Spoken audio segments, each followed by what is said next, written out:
What's going on, my little piglets? It's your BFF Pork Chop here, and I'm coming at you with another installment of Grand Theft Auto Vice City. Even though I took care of Diaz, took over his mansion, pretty much am trying to become a symbol in Vice City, still gotta work. So we are doing the pizza delivery missions, and there are 10 levels that I have to get through. After a while, I will run out of pizzas, and I'll have to go back and refill my thingamajig.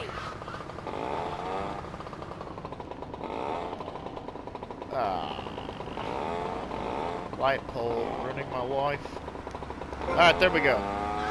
So, we just increase it. We get more and more and more customers as the levels go on. I really like this mission. And even though it's not part of the main story, it's part of the side missions that you can do. But we do get a good reward after the fact. You got people waiting, pal. Man, can you take these? We went from being a dick to being kind of cool. Got people waiting to, man, can you take these? But we get 50 extra points towards our health. So the max that we can go up to is 150. So that is very helpful. It is very useful, especially when we're doing missions where we have to use weapons and we have to do pretty much combat and stuff like that. Like we really need that for sure. And plus getting a good little bonus like that really kind of puts a little bit of cheese on the pizza, is what I was trying to say. Just hit that light pole going like 2 miles per hour. And I turfed. But it also makes me happy because it does remind me of my pizza delivery days. Did that off and on for a few years. I think about 3 years. I was off and on. I used to do my my vlogs, my update with Pork Chop, driving back from the pizza place when I'd work nights. And I kind of miss those days. Kind of miss the, as time goes by, things get more complex, and simplicity is something that I kind of miss. There are a few things in my life where I'm like, oh, thank God that's still simple. Thank God that's still viable to happen as something that can just easily be taken care of or easily maintained. Again? Well, deliver these quick, pal. But now it's there's some avenues where it's like, oh yeah, this is 15 times harder than it was when I was fucking 16, stuff like that. And that's okay, because that's how we grow as people, that's how we grow as individuals, and how things eventually become the way that they are. Because School of Hard Knocks is definitely a class. It's definitely something that you can get a master's degree in. A doctorate in is the School of Hard Knocks sometimes.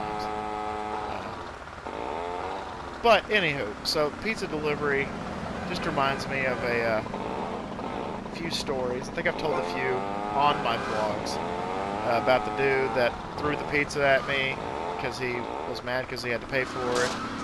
Oh my God, I just got murdered. Now, good luck explain that to the insurance company, prick. It also reminds me of the old lady that I delivered to pretty consistently. I wouldn't say like every week, but there was a lady that would pay exact change, and she would actually pay you in change. So her pizza would be like $12.63 or something like that. That's what she gave you. Pretty much all in quarters and smaller coins, but that's pretty much what she would do.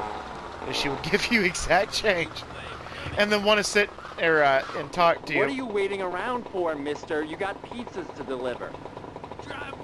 Would want to sit and talk to you about the weather, or talk about how it's like,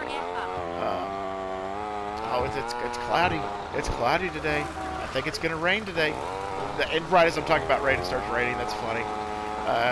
Oh, it might rain today, or oh, we're expecting snow this weekend, or maybe we'll get snow on Christmas. Just stuff like that. It's like, lady, listen. It's like, thank you for taking interest in my conversing with me. But I got like 3 other deliveries to make, and you don't tip. So now, if you want to give me like a $20 tip, I'll sit and talk about the weather all freaking day. Like, that's no problem. It's really no problem. Axel Foley over here. But if you're gonna pay me an exact change with quarters and everything, and she kind of had like a weird way that she talked. It was kind of funny. It was kind of something that I always kind of like shook my head at and smiled after delivering to her, because her voice would be like, "Oh, it's supposed to rain today. It's supposed to rain today. It could rain. It's getting really cloudy outside. What do you think about that? Do you think it's gonna rain?" Like, that's how she would talk to you. And sometimes I'm like, yeah, I think it's gonna rain. All right, well, have a good night. See you. And you know, it could be like 100 degrees outside. Yeah, it's gonna rain. I'm just saying whatever I can just to get the hell out of there so I can go do my next run. And she didn't really live on the best side of town either. So there was a few times where I'm like, I'm gonna get robbed. But luckily that never came to pass.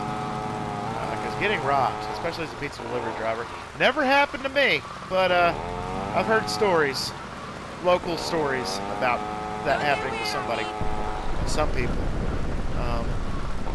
Some of the people I worked with were even held at gunpoint once. This, one of the delivery drivers delivered to a sketchy hotel, and the hotel was so sketchy that we stopped delivering there because they did not have a good reputation with us. But yeah, he opened the door, and there was like 4 or 5 really big guys, just really, like, you know, obviously, like, and he was this, you know, small, scrawny little guy that probably wouldn't last 5 seconds in a fight with them. But I guess one of them like flashed a piece and was like, yo, you know, I'm gonna have to take that pizza, right? He's like, yeah, sure, go ahead and take it. He just like gave it to him. Was like, all right, y'all have a good one. It's like, first of all, you're in a sketchy hotel, and you got a piece. You know, instead of a piece of pizza, you got a you know, a pistol or a Glock, or, you know, I don't know what he had. But that delivery driver had some of the worst luck ever, because he also delivered to that same hotel, and this was the reason that we stopped delivering to this hotel. Was because the last time when we went there, it was like $36, $37 or something like that total, and the guy gave him two 20s for yourself. and was like, hey, you know, keep the change, man, we appreciate it. He's like, oh, thanks, man. Got to back to the restaurant, and we found out that it was 2 counterfeit bills, 2 counterfeit $20 bills. So we pinned them to our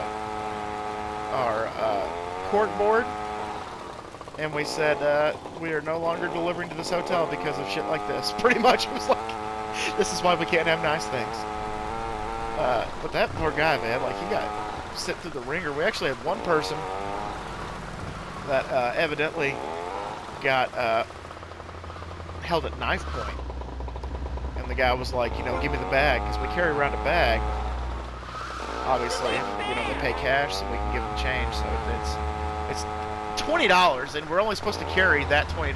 And when we get, you know, a receipt, or, you know, when we get a ticket, and they pay cash, we're supposed to give that cash back at the end of our run.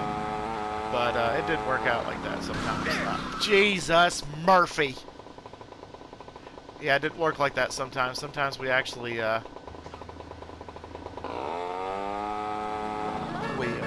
think at one point I had like over $100 in there once, and I'm like, I gotta get rid of this, because if I do get robbed, then that blows. And so, and I think that's like kind of like part of like the unspoken laws of carrying cash like that, is you're only supposed to carry like an X amount of dollars. Like, there was another place I worked at delivering pizzas. It was a corporate chain. I'm not going to mention the corporate chain by name, but they had a racist owner, racist CEO, if that narrows it down, then What are you awesome. waiting around for, mister? You got pizzas to deliver. Well, give them to me then. Instead of being a jerk off. Oh my gosh, I almost got hit by a cop. But they, that policy, I think, was you could only have like $25 on hand. Anything above, even if it's like a penny or a quarter, you had to deposit that. You had to deposit that back into the register, pretty much. And that job was not the best job in the world. For those of you that don't know, I did work at that chain with the racist figurehead. And this is before he was exposed as a racist, but and he did the training video too, so he was like, "Hi, welcome to you know who it is." That job was ridiculous because I applied for it for part-time position, which I'm like, okay, that's cool, it's no problem, part-time, I can do part-time, it's no big deal. But then they try to schedule me full-time hours, and I'm like, listen, as much as I would like to do full-time, I can't because I'm in school right now. And by the way, I have classes on Mondays and Wednesdays from this time to this time. I think it was like 9 to 3 or something like that. So I was like, I can't work Mondays or Wednesdays from 9 to 3. Any time after that, like if you need me for Monday nights or Wednesday nights, I got you. Any other time, yeah, I'm pretty much available. They would schedule me on the days I was in class. So one time I actually, the GM, I don't think she's there anymore.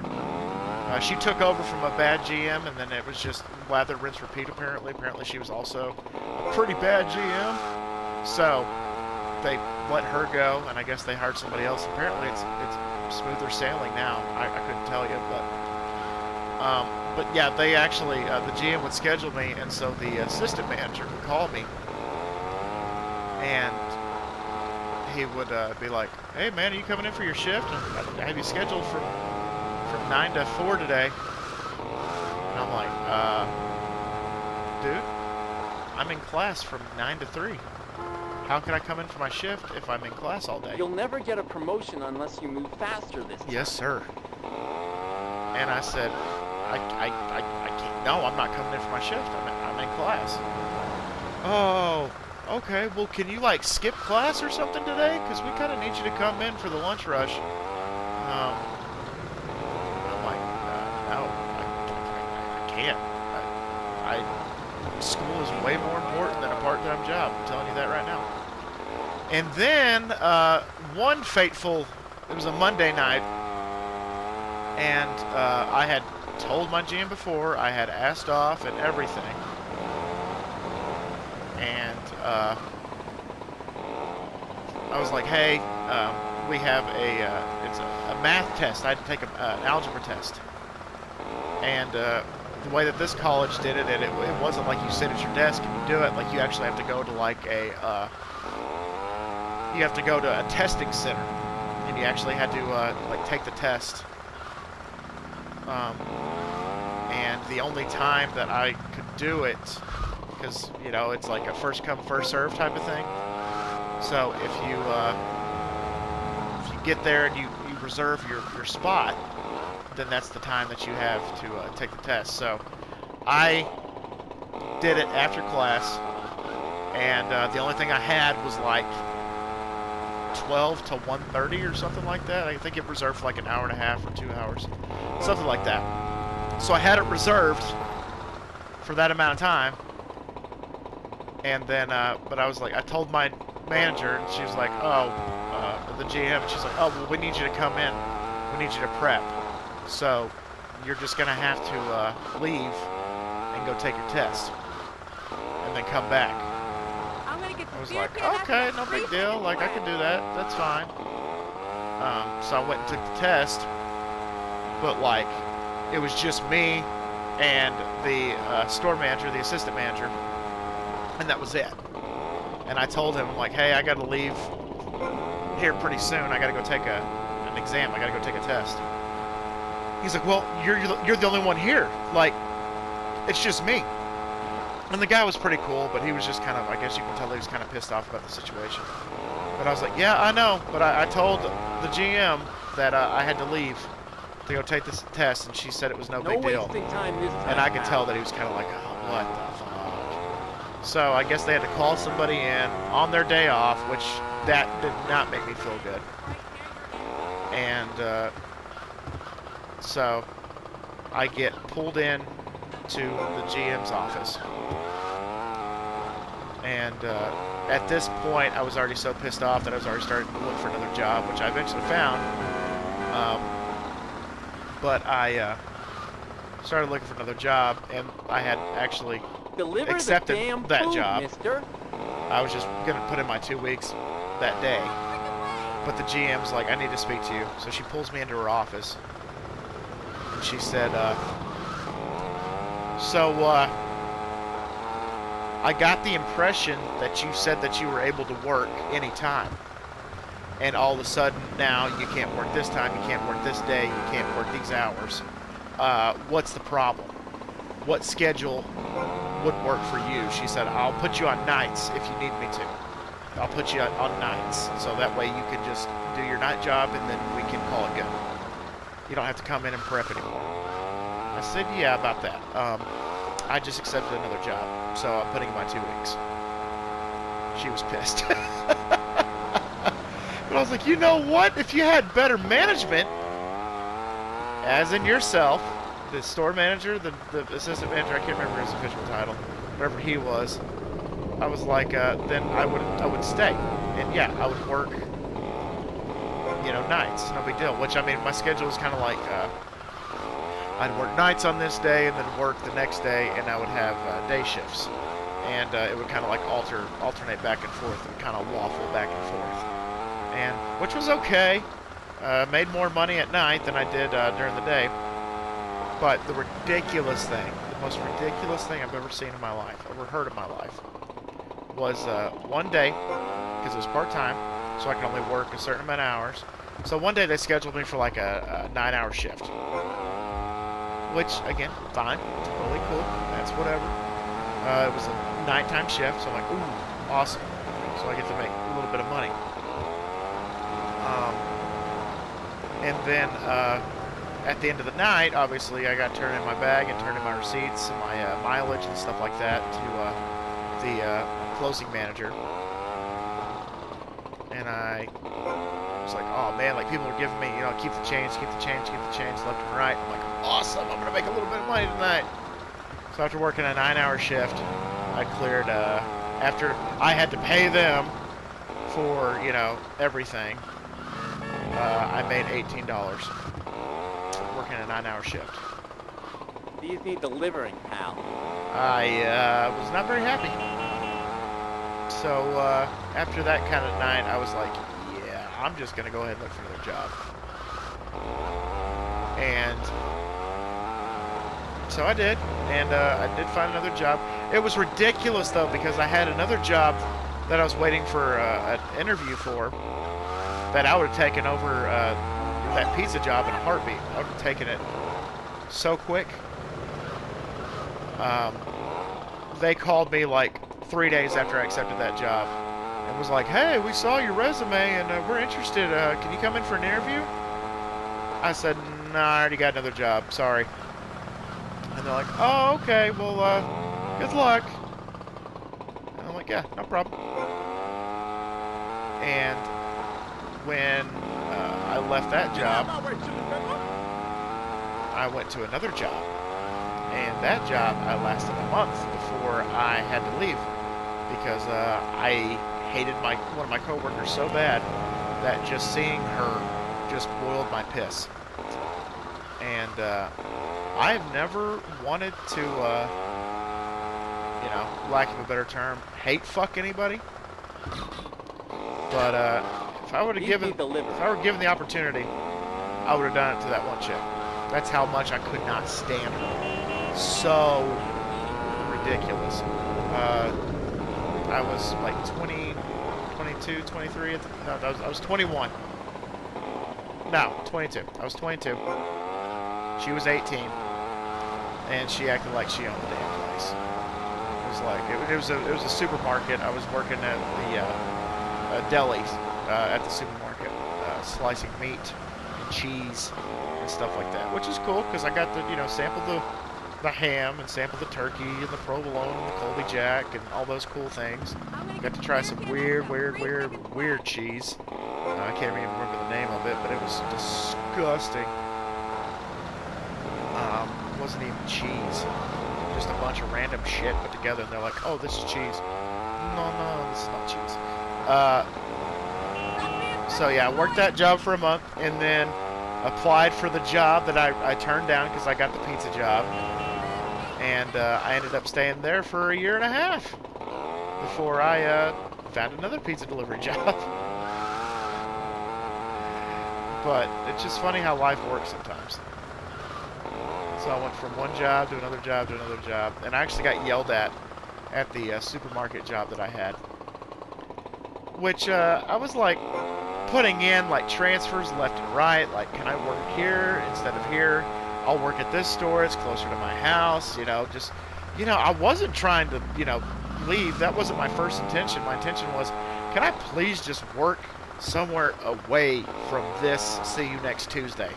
Is there any way that I could get, another, at the same position, no big deal, same position, I'll work, slicing meat, slicing cheese, all day long, if need be, but I can't do it here. Or, I could go to the seafood department, or I could go to the sushi place, or the pizza place, or, just right next door to the cafe restaurant, where I could, serve like chicken strips and mac and cheese and shit. And then like every single one of my transfers, it was like, no, we can't have you leaving. We can't have you going someplace else. You'll never get a promotion unless you move faster this time. So I eventually just had to leave and go take another job, which, like I said, I stayed at that job for a year and a half. So I was okay with that job. I liked that job a lot. And then I left that job to go work at Pizza Planet.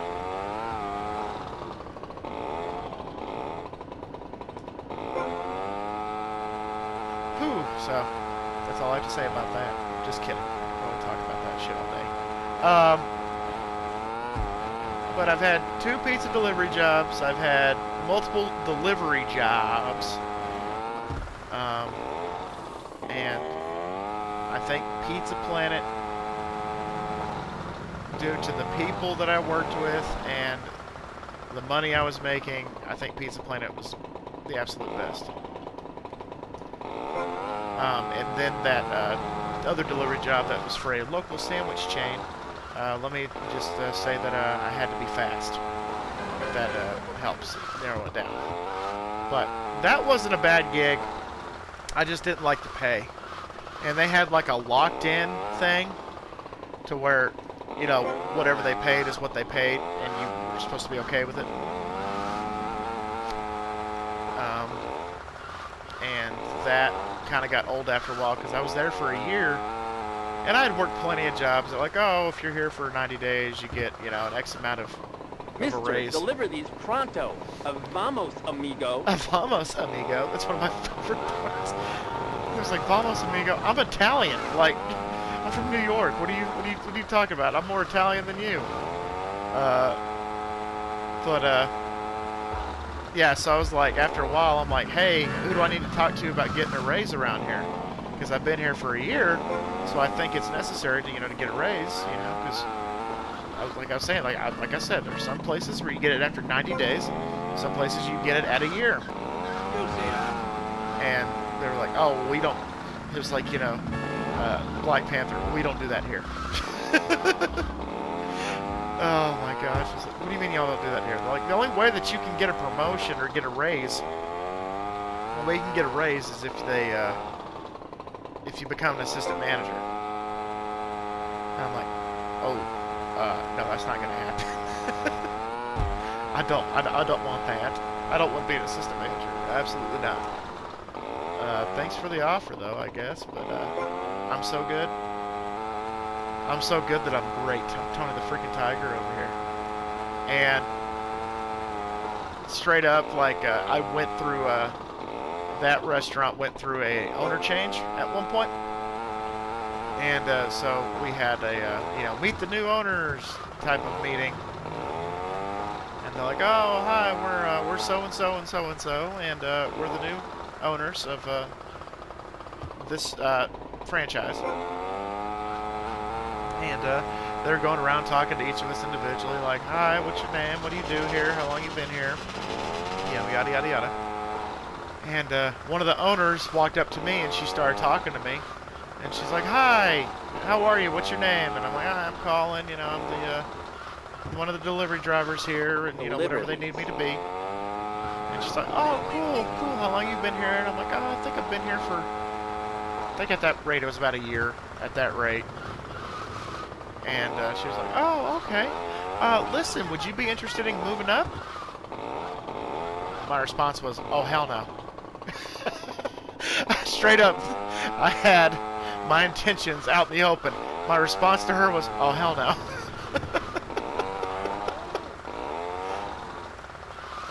So, and then so she's like, oh, like, this guy's really enthusiastic about that. Like, yeah, no, I'm good. I don't need to do that. Because I knew that the way that they did it was, I don't know how they do it now, but if I remember correctly, if my memory serves me correct, is in order to become an assistant manager and eventually like a GM and, you know, whatever, you have to go to a training thing for, I think, 2 weeks in Illinois. And the worst part was you had to pay your own way. You had to pay your own way, and you had to lock in a contract. When your training was finished, you signed a contract, and that lock-in says that you will be there for 2 years, minimum. You will be at that position for 2 years, minimum. And if you leave or quit before the 2 years is up, then they can sue you. And I, yeah, wasn't too fond of that whole situation. So after I heard that, I'm like, oh, hell no. Because there's a couple people I was working with that are like, well, I'm going to Illinois, I'm going to Illinois, I'm going to Illinois, you know, I'm going to do it. We're just going to carpool up there, all three of us. And just like that, we got 150. Like, we're going to all carpool up there, and we're just going to go. And I'm like, sounds fun. Y'all have fun. I ain't going to do it. I ain't going to do it. And so there goes that. So 150 HP. Sounds pretty damn good, don't it? And I think I'm going to immediately spend that money that I just earned delivering pizzas. I'm going to go buy this apartment complex up here. And we're just going to live there for a little bit. Oh, wait, no. There's a house over here somewhere. I like that house. And I can store my vehicles there. Yeah, but I could buy this right up here, but I'm not going to. I decided to bypass that. But yeah, so that's all I'm going to do for this is just the pizza mission. And with the pizza mission out of the way, then yeah, good little bonus that we got there, is it not? That's a damn good bonus if you ask me. The next one that I think I want to do is the paramedics. And with the paramedics, you can sprint forever without getting tired. Which, to me, that sounds awesome. And definitely something that I would be interested in investing time in. And that's what I'll do. If I haven't bought this yet, have I bought this already? I have not. So, we're going to go ahead and buy this little nice house, little condo for $8 grand. There we go. El Suenco Casa. It's a really nice place. You could also store vehicles in this garage. So we're going to go ahead and store our pizza bike in there. Can you just imagine somebody rolling up, like on a drive-by, or with a drive-by with a pizza delivery bike? You don't forget shit like that. All right, but anyway, guys, I'm gonna get out of here. Thank y'all so much once again for dropping by. I greatly appreciate y'all, and always remember my little piglets. Kollin Pork Chop loves y'all the mostest. Y'all take it easy, guys, and I'll see y'all next time. Bye, guys.